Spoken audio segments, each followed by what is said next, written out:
ನಮಸ್ತೆ everyone, welcome to Veena Pakashala.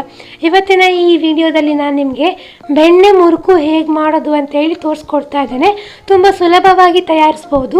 ಈ ಬೆಣ್ಣೆ ಮುರುಕನ್ನು ನೀವು ಸಂಜೆ ಟೀ ಅಥವಾ ಕಾಫಿ ಜೊತೆಗೆ ಕೂಡ ಸರ್ವ್ ಮಾಡ್ಬೋದು, ಇಲ್ಲ ಮಧ್ಯಾಹ್ನ ಊಟಕ್ಕೆ ಸಾರಿನ ಜೊತೆಗೆ ಬಳಸ್ಕೊಂಡು ಬೇಕಾದರೂ ಊಟ ಮಾಡ್ಬೋದು. ತುಂಬ ಚೆನ್ನಾಗಿರುತ್ತೆ. ಒಮ್ಮೆ ಈ ರೆಸಿಪಿನ ಟ್ರೈ ಮಾಡಿ. ಮೊದಲನೇದಾಗಿ 1 ಸೌಂಟ್ ಆಗುವಷ್ಟು ಬೆಣ್ಣೆಯನ್ನು ಬಿಸಿ ಮಾಡಿ ಕರಗಿಸ್ಕೊಳ್ಬೇಕು. ಬೆಣ್ಣೆ ಕರಗಿದ ಮೇಲೆ ಅದಕ್ಕೆ ಚಕ್ಕಲಿ ಹಿಟ್ಟನ್ನು ಹಾಕಿ ಮಿಕ್ಸ್ ಮಾಡ್ಕೊಳ್ಬೇಕು. ಚಕ್ಕಲಿ ಹಿಟ್ಟು ಹೇಗೆ ಮಾಡೋದಂದರೆ 2 ಲೋಟ ಆಗುವಷ್ಟು ಅಕ್ಕಿಯನ್ನು ಪರಿಮಳ ಬರುವವರೆಗೂ ಹೊರ್ಕೊಳ್ಬೇಕು. ನಂತರ ಅರ್ಧ ಲೋಟ ಆಗುವಷ್ಟು ಉದ್ದಿನ ಬೇಳೆಯನ್ನು ಹೊರದುಕೊಂಡು ಅದನ್ನು ಕೂಡ ಹೊಡಿ ಮಾಡ್ಕೊಳ್ಬೇಕು. ನಂತರ ಅರ್ಧ ಲೋಟ ಆಗುವಷ್ಟು ಪುಟಾಣಿಯನ್ನು ಹಾಗೆ ಮಿಕ್ಸಿಯಲ್ಲಿ ಗ್ರೈಂಡ್ ಮಾಡಿಕೊಂಡು 3 ಹೊಡಿಯನ್ನು ಮಿಕ್ಸ್ ಮಾಡಿ ಹಾಕ್ಕೊಳ್ಬೇಕು.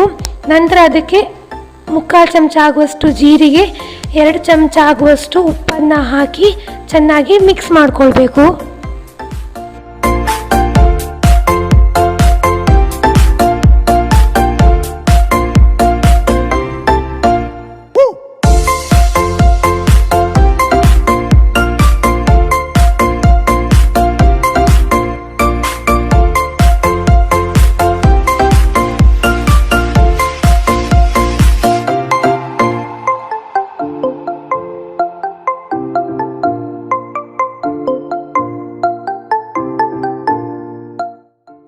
ಈಗ ಇದಕ್ಕೆ ಸ್ವಲ್ಪವೇ ನೀರನ್ನು ಹಾಕ್ಕೊಂಡು ಚೆನ್ನಾಗಿ ಕೈಯಲ್ಲಿ ನಾದಿ ಹಿಟ್ಟನ್ನು ಕಲಿಸ್ಕೊಳ್ಬೇಕು. ನೀರು ಹಾಕುವಾಗ ಜಾಗ್ರತೆ ವಹಿಸಿ, ಒಮ್ಮೆಲ್ಲ ನೀರು ಹಾಕ್ಲಿಕ್ಕೆ ಹೋಗಬೇಡಿ. ಸ್ವಲ್ಪನೇ ಹಾಕಿ ಚೆನ್ನಾಗಿ ಕಲಿಸ್ಕೊಳ್ಳಿ. ನಾನು ಕಲಿಸ್ತಾ ಇದ್ದೀನಲ್ಲ, ಹಾಗೆ ನೀವು ಕೂಡ ಕಲಿಸಿ.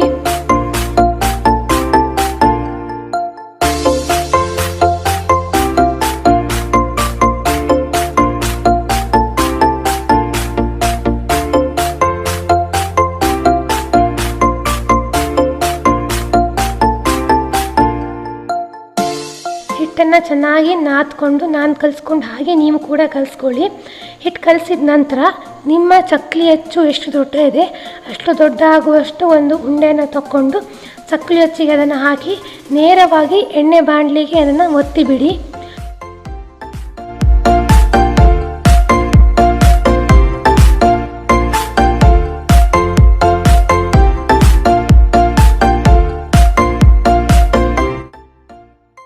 ನೀವಿನ್ನು ನನ್ನ ಚಾನಲ್ನ ಸಬ್ಸ್ಕ್ರೈಬ್ ಆಗಿಲ್ಲ ಅಂದರೆ ಸಬ್ಸ್ಕ್ರೈಬ್ ಆಗಿ. ಫೇಸ್ಬುಕ್, ಟ್ವಿಟ್ಟರ್, ಇನ್ಸ್ಟಾಗ್ರಾಮ್, ಡೈಲಿ ಹಂಟಲ್ಲಿ ನಮ್ಮನ್ನು ಫಾಲೋ ಮಾಡಿ. ಈ ವಿಡಿಯೋ ನಿಮಗೆ ಇಷ್ಟ ಆದರೆ ನೀವು ಟ್ರೈ ಮಾಡಿ ಈ ರೆಸಿಪಿನ ನಿಮ್ಮ ಮನೆಯಲ್ಲಿ. ಹೇಗಾಗಿದೆ ಅಂತ ನಮಗೆ ಕಮೆಂಟ್ ಬಾಕ್ಸಲ್ಲಿ ತಿಳಿಸಿ.